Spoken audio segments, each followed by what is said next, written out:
Hello बच्चों, let us solve this question. Question है हमारे पास, असर्शन गिवन है हमारे पास, in the bonding molecular orbital of H2 electron density is increased between the nuclei. और रीजन गिवन है इसका, the bonding molecular orbital is psi A plus psi B which shows destructive interference of the combining electronic waves. अब इसके according हमें बताना है option A, if both assertion and reason are true and reason is the correct explanation of A.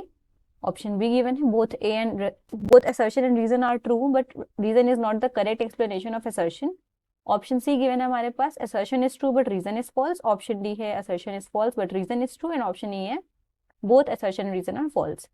अब इस question में हमारा जो की कंसेप्ट है that is molecular orbital theory. की कंसेप्ट है हमारे पास मॉलिक्यूलर ऑर्बिटल थ्योरी। अगर हम assertion की बात करें तो हमारा assertion बोल रहा है कि इन the bonding molecular orbital of hydrogen that is H2 electron density is increased in between the nuclei. अगर हम ये एक हाइड्रोजन एटम माने, इसका न्यूक्लियस, इसके शेल में होता है एक इलेक्ट्रॉन, ठीक है, ये हम इसको कंसिडर कर लेते हैं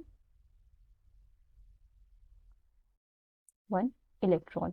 सिमिलरली अगर हम दूसरा हाइड्रोजन एटम माने तो ये हमारे पास हो गया उसका न्यूक्लियस, ये हो गया शेल और इसमें होता है एक और इलेक्ट्रॉन।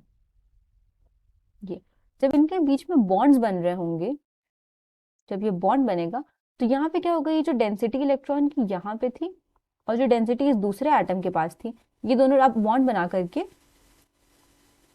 इलेक्ट्रॉन डेंसिटी इनकी इसके बीच में बढ़ जाएगी। तो जो न्यूक्लियस है हमारा, उसके पास में क्या होगा, ये पूरा इलेक्ट्रॉन डेंसिटी जो है वो इंक्रीज हो जाएगी। तो यानी कि हमारा असर्शन तो ट्रू हो गया, असर्शन हमारा सही है। अब हम रीजन की बात करें अगर, तो रीजन गिवन है इसका कि molecular orbital is psi A plus psi B which shows destructive interference.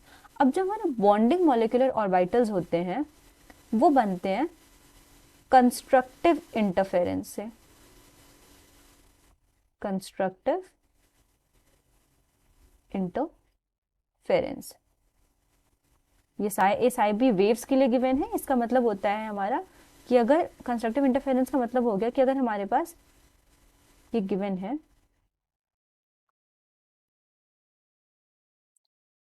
हमारे पास एक वेव गिवन है, ये उसको कह देते हैं ए वेव, और दूसरी वेव गिवन है ये बी वेव।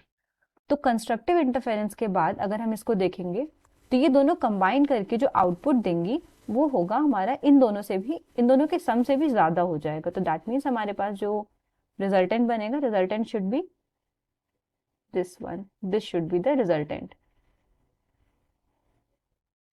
ठीक है। तो ये हो गया हमारे पास constructive interference, interference that means psi ए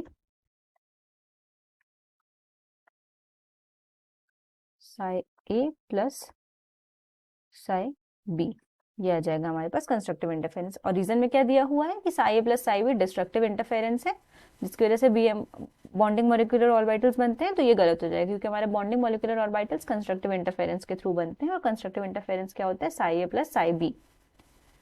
तो इसके अकॉर्डिंग हमारा करेक्ट आंसर यहाँ पे हो जाना चाहिए कि असर्शन तो हमारा ट्रू है but reason is false, that means option number C, this is going to be the right answer over here.